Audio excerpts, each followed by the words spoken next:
This is the biggest presidential election in the world. We've called it the biggest reality show on earth. It's dramatic, it's complicated, and it's left America more divided than ever before. Let me sum up this election in 5 points, under 10 minutes. Let's answer 5 FAQs. How is a US president elected?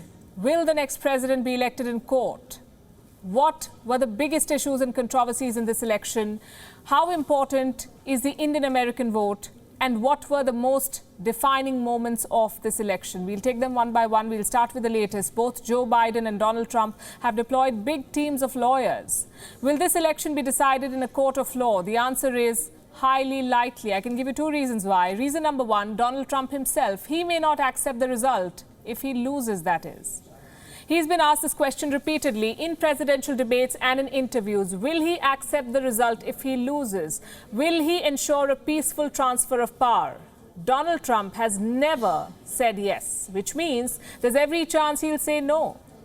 He has already been questioning mail-in ballots. He has already said his lawyers will take over once voting ends. It's as if Donald Trump is preparing to move court, and he has every right to, by the way. He can ask for a recount, he can ask for the mail-in results to be declared null and void, and that would be a very big deal because 62.1 million votes have been cast on mail. Reason number 2 on why the results may be decided by courts. More than 400 election-related cases have already been filed in America. Many more are expected, mostly from the swing states or the battleground states, states like Pennsylvania, Michigan, Wisconsin, Florida, and North Carolina. This is the most litigated presidential election in US history. Has this happened before? Has a US election been decided in court before? The answer is yes. In 1876, 5 justices sat on a commission that decided the presidential election. In 2000, the US courts decided the George W. Bush versus Al Gore election. There was a month-long battle over who won the state of Florida. Bush won in the court, and he won the presidency. 20 years later, both Republicans and Democrats are preparing for a similar court face-off. One report says Republicans are looking to train thousands of lawyers to handle litigation surrounding Election Day, post-election canvassing, and possible recounts. The Biden campaign is also preparing its team of lawyers. The elections could come down to 9 Supreme Court judges. So counting begins in a few hours from now, but do not expect the results in a hurry. Which brings us to question number 2. How is a US president elected? The answer is simple. A US president is elected through the Electoral College. What is an Electoral College and how does it work? That answer is not so simple. But here's the simplest explanation you will find. Take a look.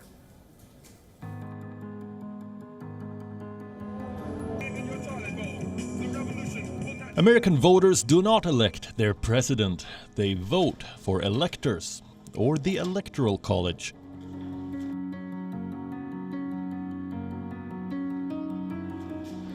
It meets every 4 years and chooses the president. The Electoral College has members from all 50 American states. The number of electors from each state depends on its population. At 55, California has the highest number of electors. Wyoming, Alaska, and North Dakota have 3 each. New York has 29. In all, there are 538 electors in America. Each has 1 vote. To become president, a candidate needs 270 Electoral College votes. For 48 states, the winner takes all the votes.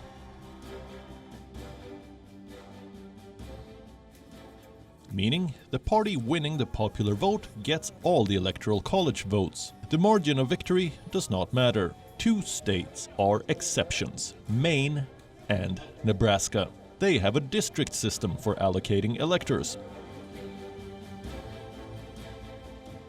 Can an elector vote against the state's presidential pick? Yes. They are called faithless electors. In 2016, 7 Electoral College votes were cast against the state's wish. In 2016, Hillary Clinton had 3 million more votes than Donald Trump. Trump won because he was picked by the Electoral College.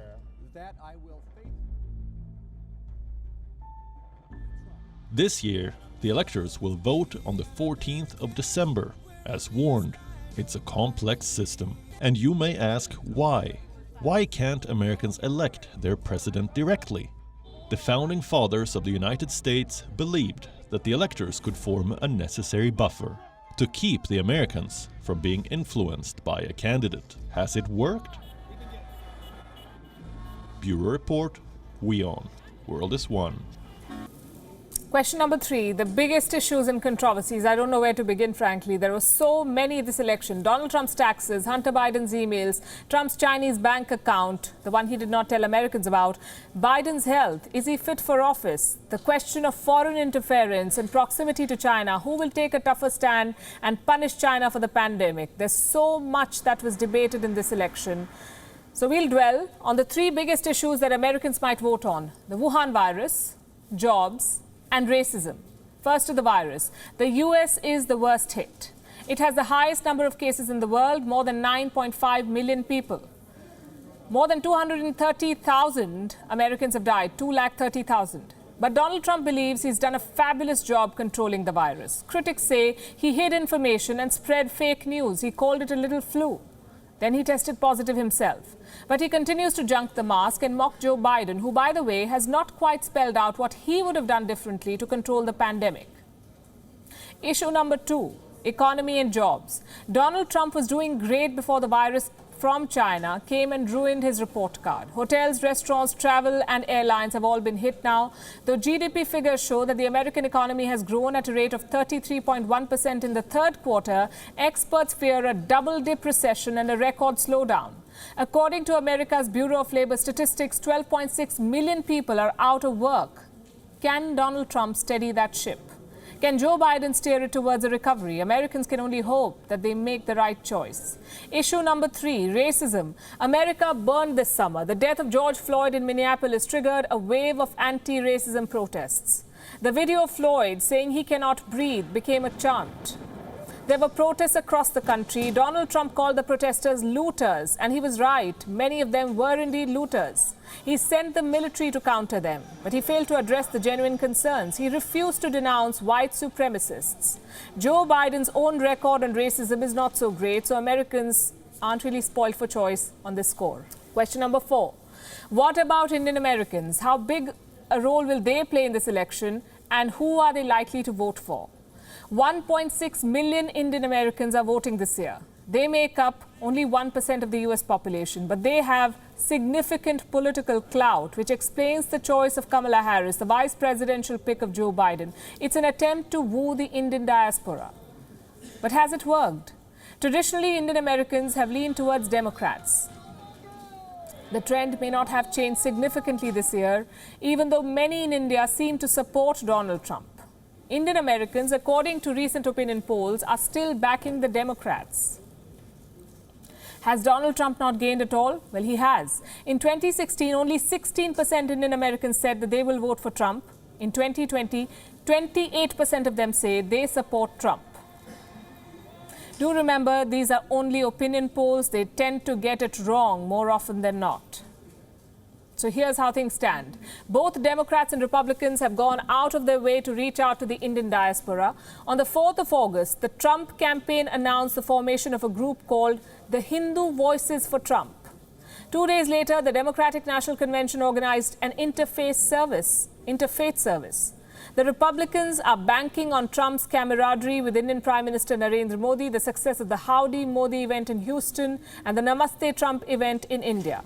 The Democrats are banking on Kamala Harris's Indian roots. What explains the desperation to win the support of the Indian diaspora? Let me give you some numbers. As I told you, Indian Americans make up only 1% of the American population, but they own one-third of all Silicon Valley startups. 8% of America's high-tech firms were founded by Indian Americans. Consider all of America's Fortune 500 companies, 2% of them are led by Indian Americans. Examples include MasterCard, Microsoft, Alphabet, Adobe, and IBM. 1 in every 7 doctors in the US is of Indian descent. At least 10 Indian Americans are lawmakers. According to some estimates, half of America's motels are owned by Indian Americans. This section also happens to be very affluent. The median income of an Indian American household is higher than that of other Asian communities. Thank you for watching Gravitas on WION's YouTube channel. If you want to stay up to date with what's happening around the world, then subscribe to our channel and don't forget to like and share. Thank you very much for watching WION. World is One.